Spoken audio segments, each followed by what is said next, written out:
Hi, everyone, and welcome to Ask the Expert. This is our very first Ask the Expert session that we've done, and it's intended to be a small and personal conversation with our expert, who tonight is Dr. Nadia Luca from Alberta Children's Hospital. So Dr. Nadia Luca is a pediatric rheumatologist at the Alberta Children's Hospital. She's also on the Cassie and Friends Medical Advisory Board. And Dr. Luca, I want to thank you so much for joining us tonight. We do have some questions for you from families that have submitted them ahead of time. I'd love to go through them with you and get answers for our families. And sorry, I've just lost my screen here. There we go.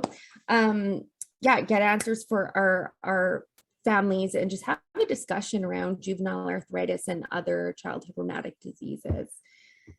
Is there anything else that you'd like to share with us before we jump into the questions? Hi, everyone. It's really nice to be here, and I'm happy to answer all the questions that come in tonight, or if there are any submitted afterwards. As said, I'm happy to talk about juvenile arthritis or any of the chronic rheumatic diseases as well. I think it's important to note I'm based in Alberta, so things could vary province to province. So I'll try to highlight where there might be variability, and always it's best to go to the source, which is your own pediatric rheumatology team, if there are kind of more site-specific questions. Great, thank you so much. And as we're going through the conversation, I should introduce myself. I'm Brittany Barnes. I'm the Director of Programs and Partnerships at Cassie and Friends. And we're also joined tonight by Jennifer Wilson, who is our Executive Director, who you all probably know from all the virtual education sessions that we've done. We're here to not just ask the questions, but to also supplement the answers with any resources that we may be able to offer you, any research opportunities that we might know that you could participate in. And so I'm really excited to see where this conversation takes us. Jennifer, did you have anything you wanted to add to the conversation before we jump in? Not at all, just that I'm really excited to have this resource of questions and answers with Dr. Nadia Luca that other parents can access. And I know we stress it in our emails going out that sometimes we don't even know what to ask. So that's why we really work hard at Cassie and Friends to ensure that families have the chance to meet other families and youth have the chance to connect with other youth, so that we can all live with or learn from each other's experiences and ultimately just be stronger together as a community and helping kids thrive. It's true. I've heard from so many parents that they didn't even know they had a question until they heard someone else ask it. So I think events like these are really powerful for our community and just help with learning and feeling a sense of connection. So with that said, I'm going to jump into the first question for you, Dr. Luca. And it's one that it's on a topic we actually hear quite about. So it's around nutrition. The question is, are there any diet managing options that can be used to control JIA? Yes, we get that question a lot as well in the clinic. And I'll begin by saying that the answer I'm going to give is related to patients with isolated JIA. We do have patients who have coexisting gastrointestinal conditions like celiac disease or inflammatory bowel disease. And certainly there are very specific dietary recommendations for those conditions that I'm not going to talk about, but that would be guided through the gastroenterology specialists. If we're talking about juvenile idiopathic arthritis or JIA in isolation, one thing we always recommend to our families is ensuring good bone health. And that really comes through with vitamin D and calcium that you could obtain either through the diet or through supplementation if you aren't getting quite enough through the diet, particularly because we live in this kind of more northern climate. Vitamin D is particularly important, and there's emerging evidence that vitamin D is really protective for autoimmune diseases. So we definitely recommend taking 1,000 or 2,000 units a day of that. As far as other aspects of the diet, there's a lot of research going on in this area, and I think you guys are also involved in this, but what we know mostly from adult data is that the Mediterranean style diet is sort of the most protective again in terms of anti-inflammatory effects. So we're talking about things, including things like lots of multicolored vegetables and fruits to the diet, protein sources such as fish, and also plant-based protein like lentils and other legumes can be really, really helpful. These diets also contain a lot of sort of the polyunsaturated fatty acids like omega-3, 6, 9, and that you might see even as a supplement in fish oils and whatnot. So those are also helpful. Lastly, I would say that sort of avoiding things like refined sugars. I'm not saying you have to eliminate anything from the diet, but certainly avoiding things that we all should avoid, such as refined sugars and like very kind of white carbohydrates that don't have a lot of nutritional value, probably a good thing.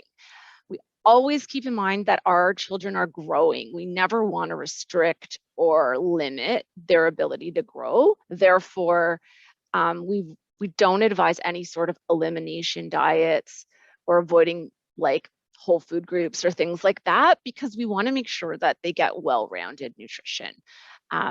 So stay tuned, because I think this is like one of the hottest topics of research right now. And I think we're going to learn a lot more about the role of the gut, or the microbiome as we call it, in the development of autoimmune diseases. Okay, wow. Yeah, lots to dig into there. We actually did a whole webinar on this topic. For folks who are watching this recording afterwards, you can find it on our website if you go to cassieandfriends.ca/classroom, room spelled RHEUM, like rheumatology. And you'll find a whole resource page there with nutritional information. And Jen has actually had a great conversation with some folks who are doing research on this topic. Do you want to share a bit about that as much as you can, Jen? Yeah, I think one of the most, exciting things we get to do at Cassie and Friends is bring youth and parents and their family members right into research even before it begins. So when we know that this is an important topic to our community, hearing, family questions, etc., we can really help to sort of define, like, what is the research? What are we trying to answer? What are the big issues that we need, the skilled research to go out and find answers to? So we just happen to actually be working right now in the initial stages with a researcher at Sick Kids, the Hospital for Sick Children in Toronto, looking specifically at the role of the Mediterranean diet in the child's gut microbiome and disease activity in juvenile arthritis. So right now there is no diet like officially recommended for juvenile arthritis, but research could give us the answers to actually know, are our efforts around diet going to make a noticeable impact in disease activity, and what are the right things to do. So we're right now just actually recruiting some parents and youth who might want to get involved in helping to design that research study, the questions, what we're looking answers for, etc. So that's a really exciting opportunity, and anyone, if you're interested, can email info@cassieandfriends.ca to get involved.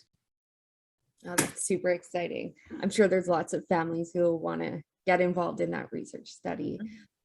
This is actually the supplements you were talking about, Dr. Luca. It's a good segue into the next question, actually, which is around folic acid and methotrexate. And sorry that I'm looking over here, I just have my separate screen. So the question is, for kids taking folic acid because they take methotrexate, how is the amount of folic acid decided? And would it differ from doctor to doctor? Yeah, so for those of you on methotrexate, I'm sure You've all heard the reason why we like to supplement and give a little extra folic acid. It's because the methotrexate can interfere with the production of folic acid and cause low levels, which would not be good. And so I would say there's sort of standard dosing, but there are different options. And so your doctor may have a preference, and they're all kind of equal or equivalent. So often in our clinic, for example, we start patients on 5 milligrams of folic acid once a week. That being said, there certainly are some data to suggest that you could go all the way up to 5 milligrams 6 days of the week, and that could be helpful for patients who suffer from side effects from methotrexate, such as nausea or oral ulcers or things like that. So it kind of varies depending on the patient and their side effects as well. Interesting. Okay. And Jen, is there anything you wanted to add to that? No, just that methotrexate can be really challenging for families.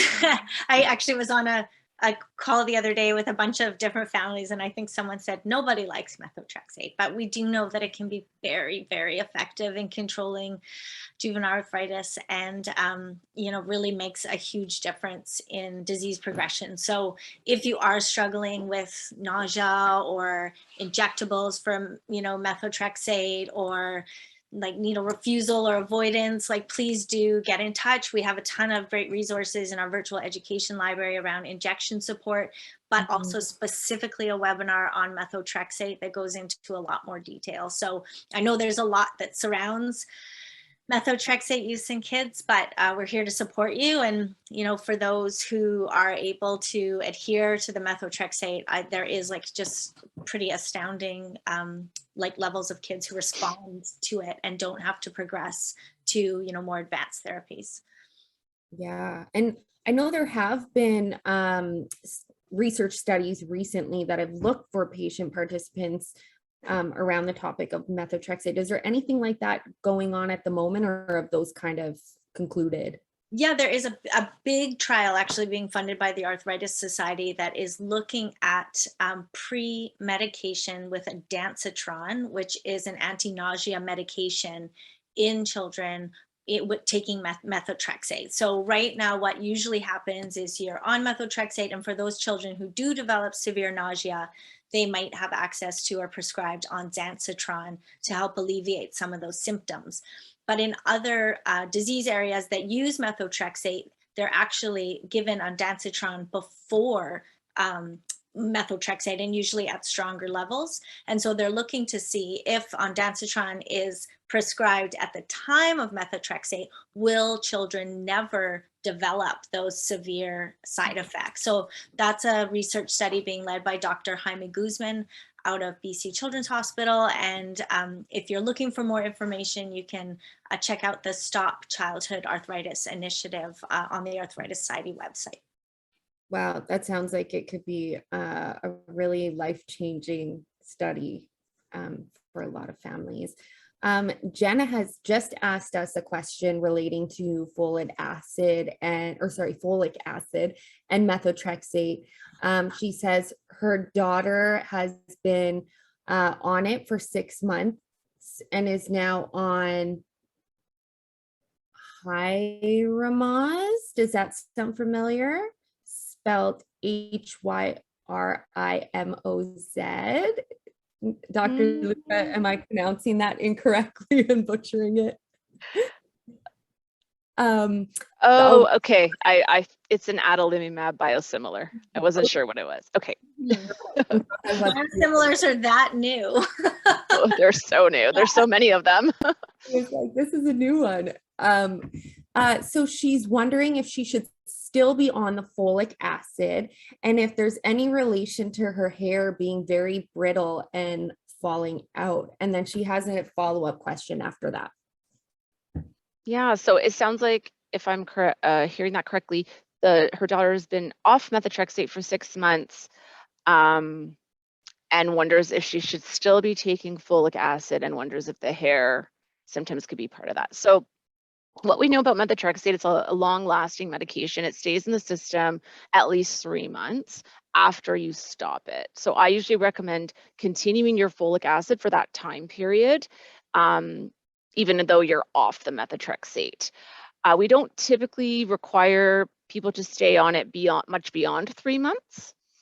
So if it's been 6 months, I wouldn't say it's required. Certainly, the hair, it's hard for me to say what the cause of that would be, but trying to go back on folic acid to see if it helps would not be harmful. It would be a reasonable thing to try. Yeah. Great, good to know. And now we've learned something as well about a new biosimilar. That's right. So her next question is switching gears a little bit. So is it true that a child should not be in pain if their medication is working properly? Yeah, so I think the question here is pointing out that even with our optimal treatments, certainly symptoms can persist. And we do see that in the clinic as well.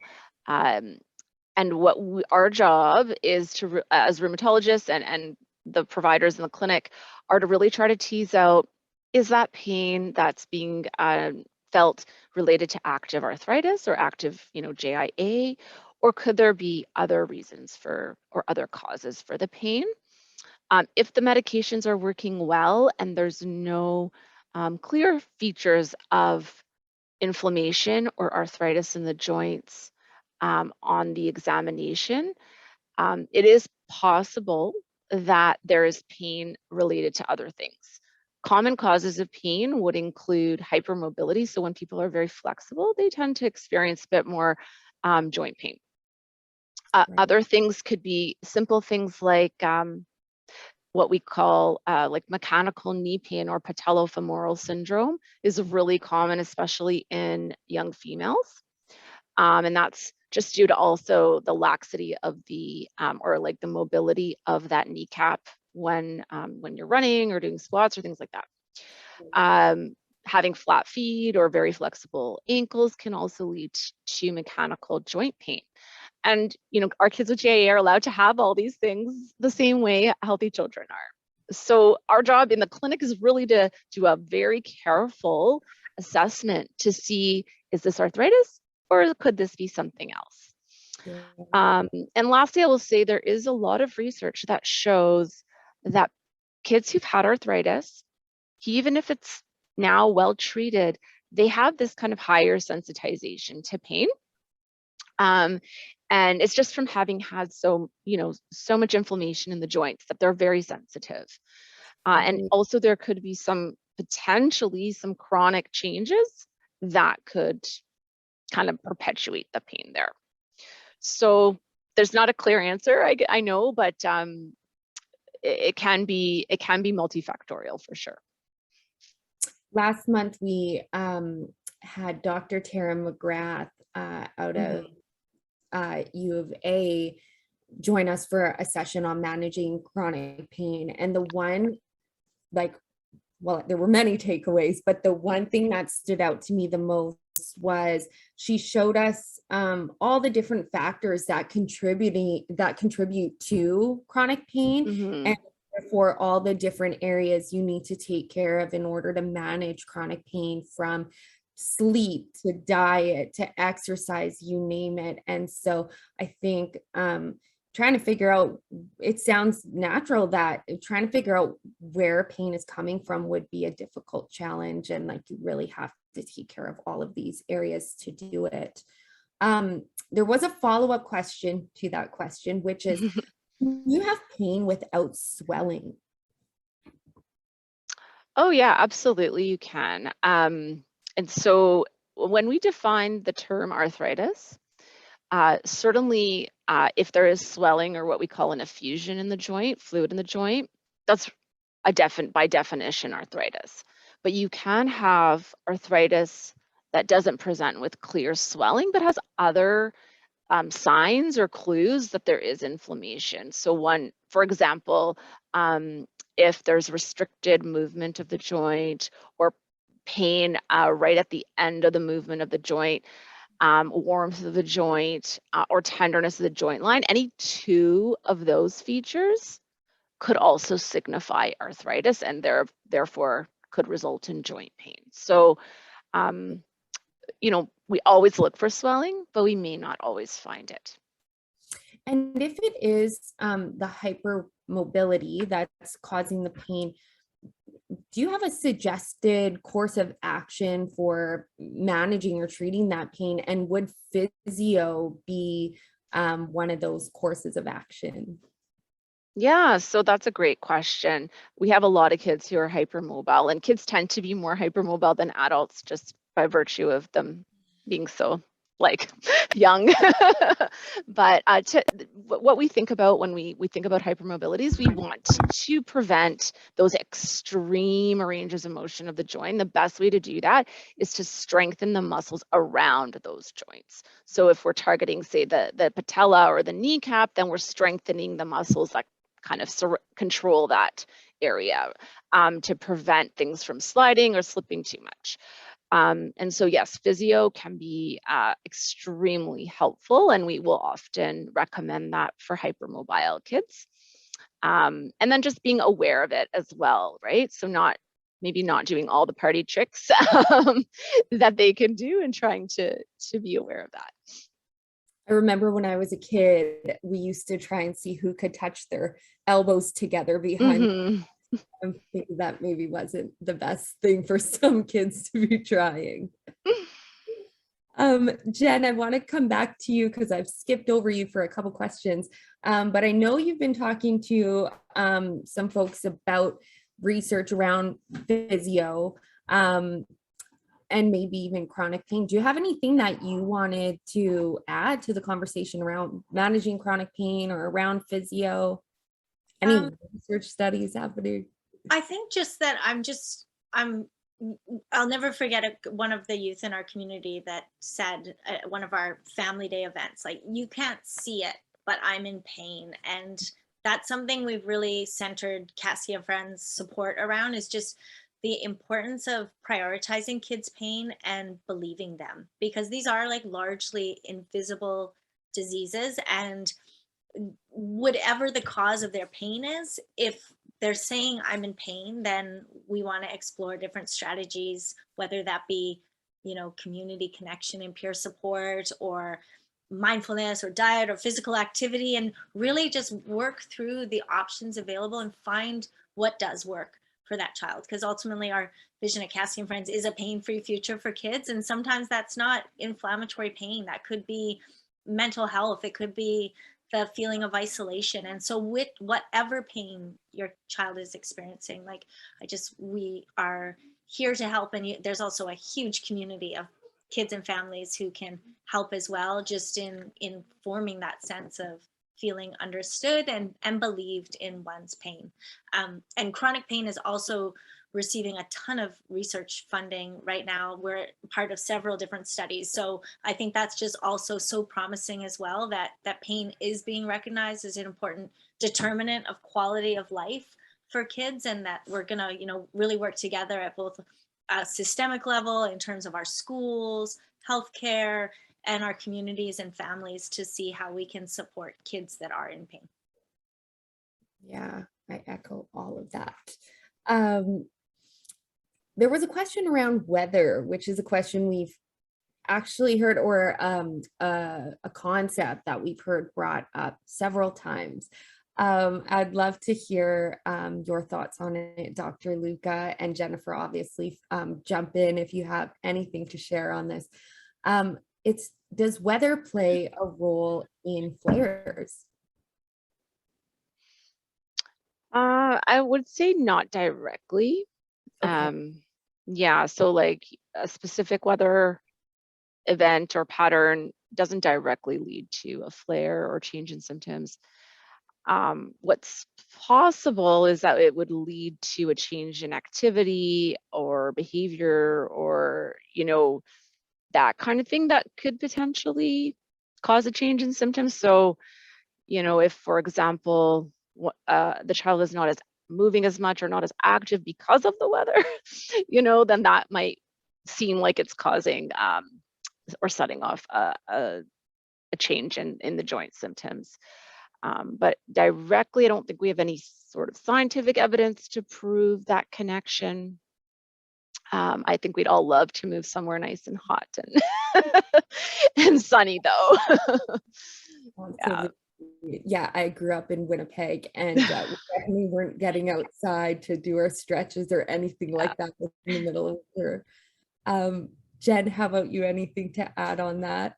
Yeah, just that. So there's a pediatric rheumatologist up north in Edmonton, north of Nadia anyways. His name is Dr. Dax Rumsey, and he is the head of the division of pediatric rheumatology at Stollery Children's Hospital and Glenrose Rehabilitation Center. So he's doing a pretty cool study that is specifically looking at whether it does impact juvenile arthritis activity, because what Nadia said obviously is completely true. And yet parents and kids keep saying, but I know when it's a cold day, they're stiff, or, when we're, in Hawaii, we're all feeling better. So what I think is super cool about his study is there's a Canadian Juvenile Arthritis Registry that almost every children's hospital, pediatric rheumatology center in Canada, and kids and families support by being willing participants in this registry. And there's all this information that is contributed and tracked that then can teach us more about juvenile arthritis and what kids experience, and if there are patterns or if there are different impacts and outcomes and all that kind of information. And what he's going to do is take information that's been collected for many years in the Juvenile Arthritis Registry on disease activity, so looking at flares, and then matching it to historical weather data that's been collected by the government. And he's going to take all of this information, put it together, and basically the computer is going to let us know if there are patterns in there. It's not going to be conclusive, scientific medical evidence that these are correlated, but it will give us a sense of, are these patterns something that should be investigated in subsequent research. Wow, technology is incredible. I'm really excited to see what happens with that one.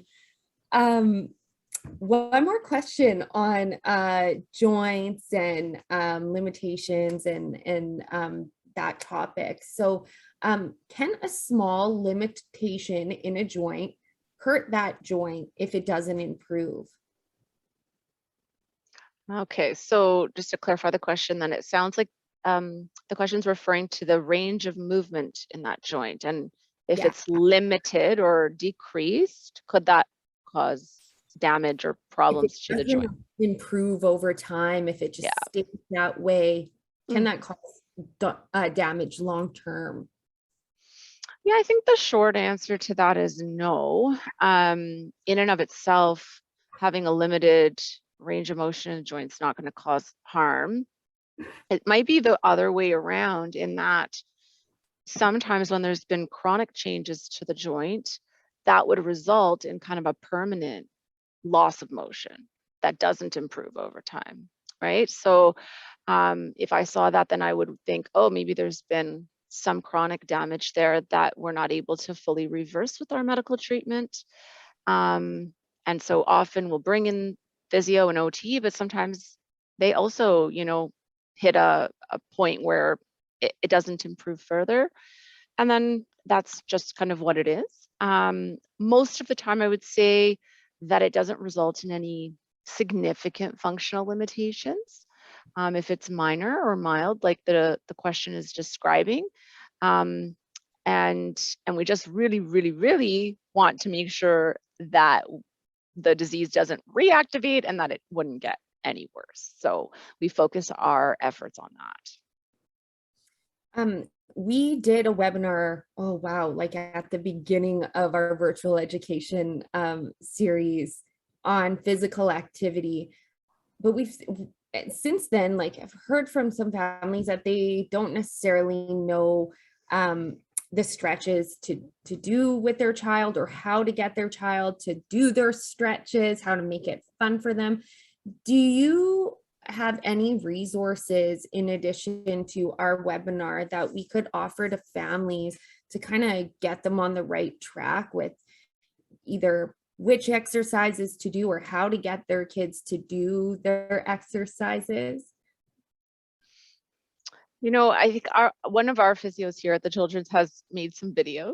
I don't know if you're already familiar with that, but I could link you with her because I think she's also like actually videotaped herself doing a lot of the exercises for like other educational resources.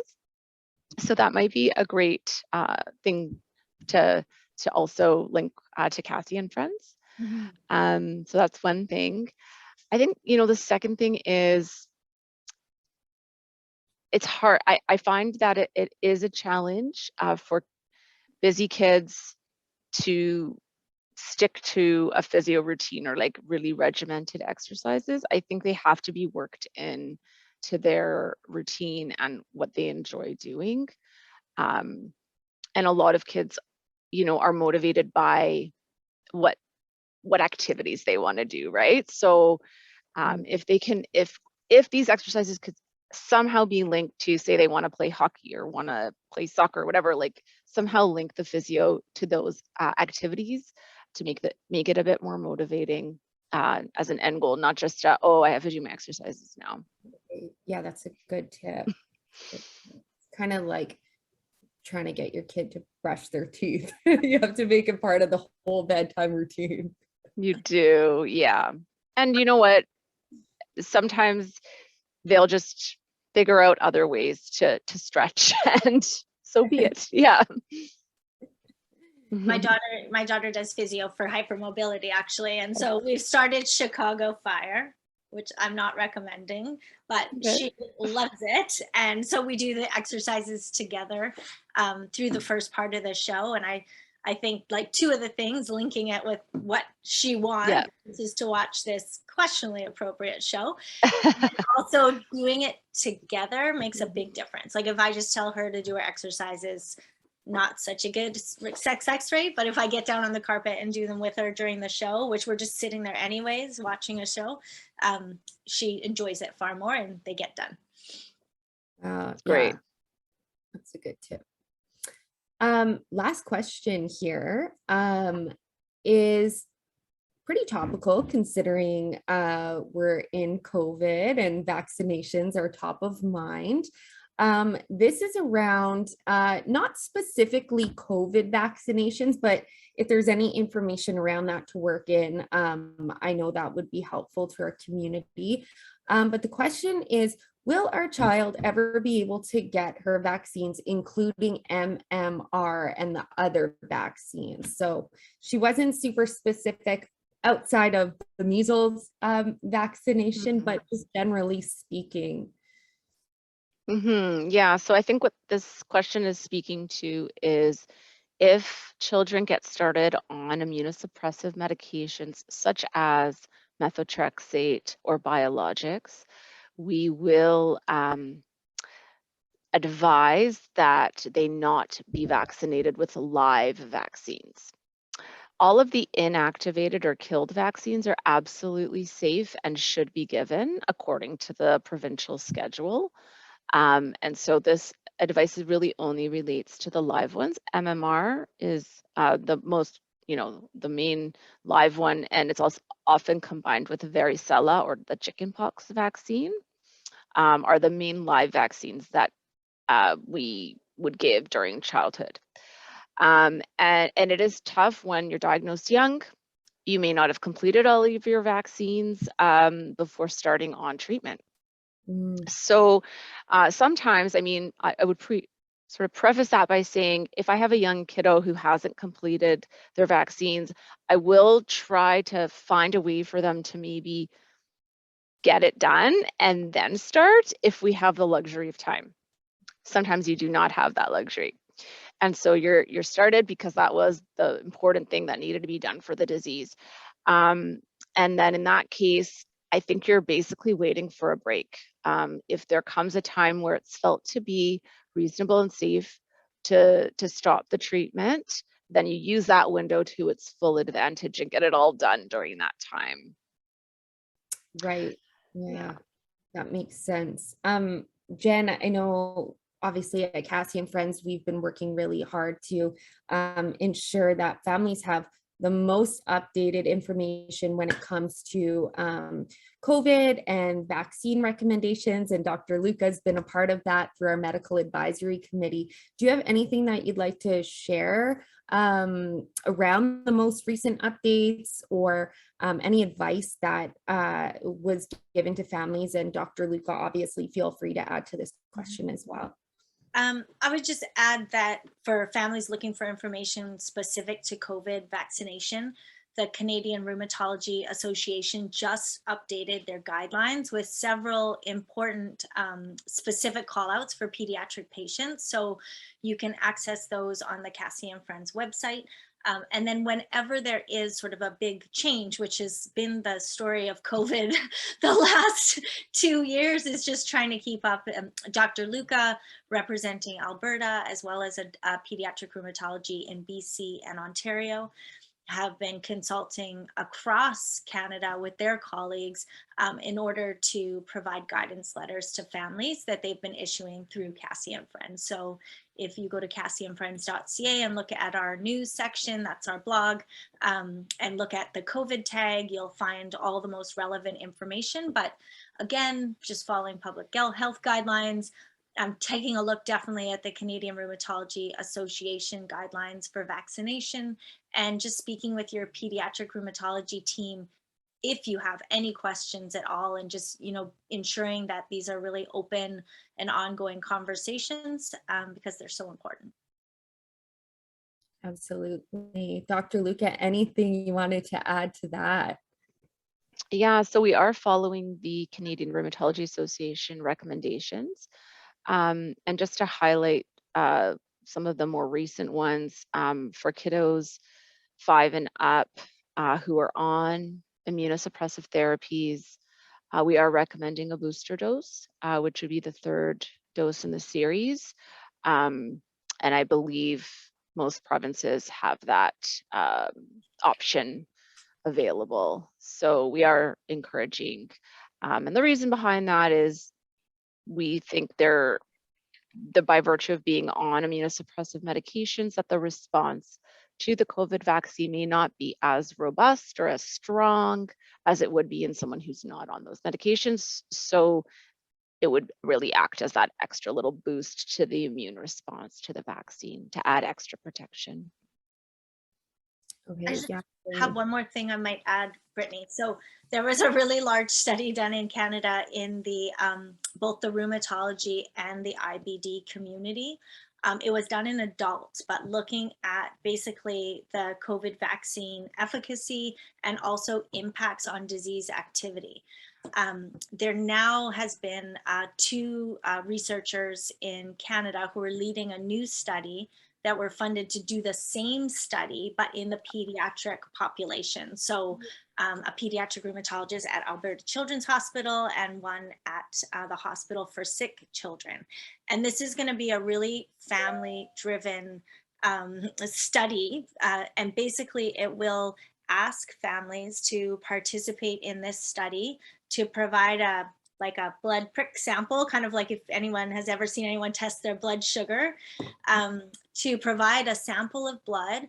And what's really cool about this particular study is that with enough participation, we can see some data around whether the vaccines are effective in immune compromised children with rheumatic diseases. And also the families who participate a year to a year and a half into the survey will actually receive their individual serology or antibody level results back to them, because I know we all have so many questions. You know, we're following the guidelines, and at the same time we don't know. So this is a chance to know a little bit further, but also to collect some really important data specifically for kids with juvenile arthritis and other rheumatic diseases in relation to the COVID vaccines. And I think why that's so important, especially now as public health measures are being pulled back, we do know that there are families who are still, taking really precautionary measures as they should. And there could be classrooms where we're choosing, our children to still wear a mask, and kind of feeling all of that out and what's right for us as a family and a community, etc. So I think that in this particular case, contributing to research is really important, because this is a huge unknown for so many of us. Wow. Yeah, it has been very difficult to follow the changing landscape of COVID over the last 2 years. And I think the more certainty that we can give to ourselves and to our families, the more answers we can have, the more peace of mind we can go through these unpredictable days with. So thank you to both of you for sharing that. I did lie. I have one last question. Consider it an encore, and then and then I will thank you both and set you free for the evening. So one more question coming in from Jenna, and it is around pain, kind of like seemingly randomly popping up. So she said her daughter will wake up in pain and it can last all morning, and then it seems to just disappear. Can this happen randomly throughout the day as well? Can pain, I guess, just randomly come and go throughout the day the way it is doing with her throughout the night? And Yeah, Jen, I mean, and I'm articulating that incorrectly, feel free to jump in and just provide some clarification. I think we maybe got it. okay. So, what I will say from the description is we're always assessing or asking about kind of morning specific pain. So upon waking, whether there seems to be more pain, difficulty moving, kind of slower to get around, and how long that lasts, because that is kind of very prominent feature when you have arthritis or inflammation that's ongoing in the joints. Is we kind of refer to that like early morning stiffness. So that, sorry? Still, and so sorry to cut you off. No, Is that because you're still all night and you're not moving and kind of like lubricating the joints? Okay. that's right. So the same thing could happen if you're still for another reason. So people would describe the same thing after a long car ride, for example, or sitting at school all day, and then it's like, ooh, that, it's hard to get up and going again. So anything that causes that, we would definitely recommend to all of our arthritis patients that they try to avoid those types of situations as much as they can. Obviously, you can't avoid a car ride if you must do it, but if you can get up and stretch at school or just take a quick walk around or something like that to help prevent that, what we call gelling phenomenon, then that can be really, really helpful. So I guess maybe that could account for the randomness of it, but maybe thinking about, oh yeah, I guess there was a bit of a pattern that I was not moving for a period of time. Yeah, that's a good piece of feedback to kind of look at. Jen, any final words to add to that question? No, I think Nadia got that one. And any final words from either of you on anything else you'd like to share with our families who are watching? Well, to those who joined us, I just want to say thank you. And then also for those who may watch this recording in the future, I just want to say that we are so fortunate at Cassie and Friends to not work outside of the pediatric rheumatology teams across Canada, but really to work as a partner. And so we're able to work together as a patient organization with youth and families and with their medical teams, and kind of through that sort of triangle relationship, I think that's where we really get to the heart of, what's going to make a difference. And our mission is to transform lives. And I think transforming lives just really relies on everyone contributing to the conversation. So not only what the healthcare teams see, but what the families and the youth are experiencing. And together we can really find ways to solve some of the challenges and work together also to, you know, get more resources for this community at school, at home, more research, all of it. So thank you to Dr. Luca for being here tonight, and all the care providers that participate with us. Yes, absolutely. Dr. Luca, any final words? Yeah, I know. I mean, I think I really think it's important to be a part of this organization, and I think it's just such a huge resource for our families, and also the ability to connect with other families across the country. And questions that come up, you know, like this, I think are very powerful, because they can, even as you know, Jen was describing earlier, be the source of like a research idea, like the question about weather, right? Like if people are noticing things, and they're the ones that are living with the diseases, then we're here to listen, and we're here to take all of that in and see if we can find answers. Absolutely. I want to echo Jennifer by saying it's been so great working with you to set up this event, and all the other ways that we work together throughout the rest of the year and on all of the projects that you're a part of. Thank you so much for joining us and giving your time and your energy and just being so passionate about the work you do. We're really lucky to have you in our community. And to everybody who's watching, please let us know if you have any additional questions. We're always here to help. We have an amazing resource hub on our website, cassieandfriends.ca/classroom. And as always, be keeping an eye out for future sessions. And with that, I will say good night to everybody. And thank you again for your time.